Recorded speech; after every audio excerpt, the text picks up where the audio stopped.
नमस्कार, मैं विद्याशंकर तिवारी हूं इंडिया न्यूज़ के डिजिटल चैनल इन खबर के लिए। और बात करेंगे नोएडा के रण की। जी हां, नोएडा जिसकी लोकसभा सीट गौतम बुद्ध नगर के नाम से जानी जाती है। इस बार भी बीजेपी की तरफ से डॉक्टर महेश चंद्र शर्मा यहां से उम्मीदवार हैं। कांग्रेस की तरफ से अरविंद कुमार सिंह और एसपी बीएसपी की तरफ से सतबीर नागर।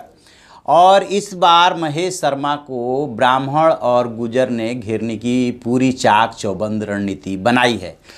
जो प्रगतिशील समाजवादी पार्टी है, उस पार्टी ने भी जितेंद्र गुजर को उतारा है, जो किसान नेता बिहारी सिंह हैं, उनके बेटे हैं, और उनकी भी क्षेत्र में ठीक ठाक पकड़ है। तो एक तरह से दो गुर्जर उम्मीदवार हो गए हैं यहाँ पे, एक ब्राह्मण हो गए हैं और एक ठाकुर हो गए हैं। अब सवाल ये उभर रहा है कि पिछले चुनाव में ठीक ठाक मतों से जीतने वाले बीजेपी के जो प्रत्याशी हैं और केंद्र में मंत्री भी हैं डॉक्टर महेश चंद्र शर्मा, उनका इस बार क्या होगा, कितनी उनकी राह इस बार आसान है। तो सबसे पहले बताऊं कि 22.5 लाख मतदाता वाले इस लोकसभा क्षेत्र में गुजर, ब्राह्मण, ठाकुर, दलित, इनका एक तरह से वर्चस्व है। गुजर काफ़ी मायने रखते हैं। गुजरों पे कमेंट को लेकर के महेश शर्मा समय समय पे चर्चे में रहे हैं। एंटी गुजर उन्होंने कुछ कमेंट्स किए थे, उसको लेकर के गुजरों ने नाराज़गी भी व्यक्त की थी। लेकिन चूंकि दो गुर्जर चुनाव मैदान में आ गए हैं, इसलिए थोड़ी सी राहत की सांस ले सकते हैं। और एक ठाकुर भी हैं, वो ठाकुर अरविंद सिंह जो हैं, वो बीजेपी के ही जो विधान परिषद सिंह हैं, जयवीर सिंह, उनके बेटे हैं। उनको भी लेकर के काफ़ी चर्चाएँ हुई, जिसमें उन्होंने ये सफाई दी कि उनसे अब उनका कोई रिश्ता नहीं है। लेकिन सवाल ये उभर रहा है कि यहाँ पे इस बार क्या होगा, क्या फैसला आएगा।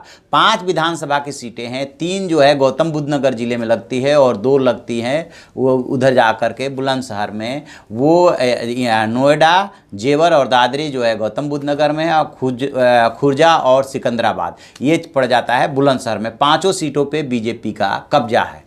लेकिन महेश शर्मा चूँकि एंटी इनकम्बेंसी फैक्टर काम कर रहा है, गुजरों की नाराज़गी काम कर रही है, उसको लेकर के इस बार थोड़ी सी इनकी राह जो है मुश्किल हो रही है और इनको दिक्कत हो रही है। हालांकि मान मनोबल का दौर चल रहा है, और चूँकि संघ में और बीजेपी में इनकी ठीक ठाक पकड़ है। और बीच में ये भी चर्चा आई थी कि शायद ये इनकी जो सीट बदली जा सकती है, बहुत सारे सांसदों की सीट बदले जा रहे हैं, तो उसमें इनकी भी बदली जा सकती है। लेकिन इनकी सीट नहीं बदली गई, और जो बीजेपी का इंटरनल सर्वे आया उसमें भी इनकी स्थिति ठीक ठाक बताई गई। तब देखने वाली बात यह है कि जो 2 गुर्जर प्रत्याशी खड़े हुए हैं वो आपस में वोट काट लेते हैं एक दूसरे का। और सपा बसपा गठबंधन के जो उम्मीदवार हैं, वो सतबीर नागर जो है वह क्षेत्र में, बेशक वो राजनीतिक कार्यकर्ता पुराने हों, लेकिन क्षेत्र में उस तरह से चर्चित नाम नहीं है। इसका कहीं ना कहीं जो है दूसरे प्रत्याशियों को, या जो मजबूत प्रत्याशी है उसको इसका लाभ भी मिल सकता है। अब देखते हैं, सब पार्टियों की अपनी अपनी रणनीति होती है कि कौन कितना किस पे कैसे भारी पड़ता है और अल्टीमेटली क्या रिजल्ट निकलता है। क्योंकि पहले फेज यानी कि 11 अप्रैल को ही जिन पश्चिमी उत्तर प्रदेश के जिन 8 सीटों पे चुनाव है, उसमें गौतम बुद्ध नगर भी शामिल है, और महेश शर्मा हैवी वेट यहाँ के प्रत्याशी हैं बीजेपी के। सबकी नज़र इन पे है। जो भी परिणाम आएगा या उससे पहले जो भी अपडेट आएगा वो हम आपको बताते रहेंगे। आप देखते रहिए हमारा डिजिटल चैनल इन खबर। उसे लाइक कीजिए, शेयर कीजिए और कमेंट बॉक्स में जा करके कमेंट जरूर करें। Thank you.